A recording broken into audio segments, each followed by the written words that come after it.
Hi friends, welcome to smart study plan. Kerala PSC PYQ mock test സീരീസിൻ്റെ 5ാമത്തെ എപ്പിസോഡാണ് ഇന്ന് നമ്മൾ ചെയ്യുന്നത്. അപ്പോൾ നമുക്ക് നേരെ ക്ലാസ്സിലോട്ട് പോയാലോ. ഫസ്റ്റ് ക്വസ്റ്റ്യൻ: താഴെ പറയുന്നവരിൽ ആരാണ് കേരള ദേശീയ പ്രസ്ഥാനത്തിൻ്റെ ഭാഗമല്ലാതിരുന്നത്?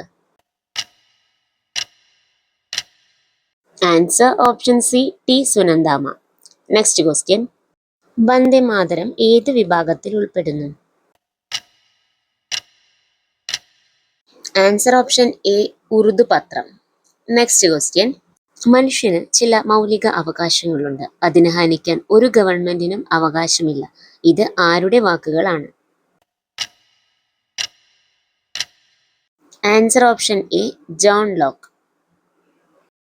UN-ൽ ഇപ്പോൾ എത്ര അംഗങ്ങളാണ് ഉള്ളത്?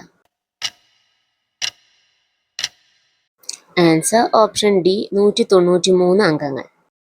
നെക്സ്റ്റ് ക്വസ്റ്റ്യൻ: ഒന്നാം കറുപ്പ് യുദ്ധം അവസാനിപ്പിച്ച ഉടമ്പടി ഏതാണ്? ആൻസർ ഓപ്ഷൻ എ, നാഗിൻ ഉടമ്പടി. നെക്സ്റ്റ് ക്വസ്റ്റ്യൻ: ഹോഴ്സ് ലാറ്റിറ്റ്യൂഡ് ഇങ്ങനെയും അറിയപ്പെടുന്നു. ആൻസർ ഓപ്ഷൻ എ, ഉപോഷ്ണ ഉച്ചമർദ്ദ മേഖല. സൂര്യന് ചുറ്റുമുള്ള ഭൂമിയുടെ ഭ്രമണത്തിൽ സംഭവിക്കുന്ന പെരിഹീലിയൻ എന്നതുകൊണ്ട് മനസ്സിലാക്കുന്നത് എന്താണ്? ആൻസർ ഓപ്ഷൻ എ, സൂര്യനും ഭൂമിയും അടുത്തടുത്തായി. നമ്മുടെ അന്തരീക്ഷ പാളികളിൽ അടങ്ങിയിരിക്കുന്ന ജലാംശമാണ്. ആൻസർ ഓപ്ഷൻ ഡി, ആർദ്രത.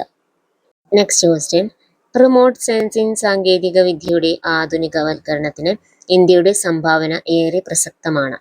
ഇന്ത്യയുടെ നാഷണൽ റിമോട്ട് സെൻസിംഗ് സെന്ററിന്റെ ആസ്ഥാനം എവിടെയാണ്? Answer option C, Hyderabad. Next question: ഉൾനാടൻ ജലപാതകൾ രാജ്യത്തിന്റെ സാമ്പത്തിക വളർച്ചയെ ത്വരിതപ്പെടുത്തുന്നു. ദേശീയ ജലപാത 4 ഇവയിൽ ഏതൊക്കെ സ്ഥലങ്ങളെയാണ് ബന്ധിപ്പിക്കുന്നത്? ആൻസർ വരുന്നത് ഓപ്ഷൻ ബി, കാക്കിനന്ദ, പുതുച്ചേരി.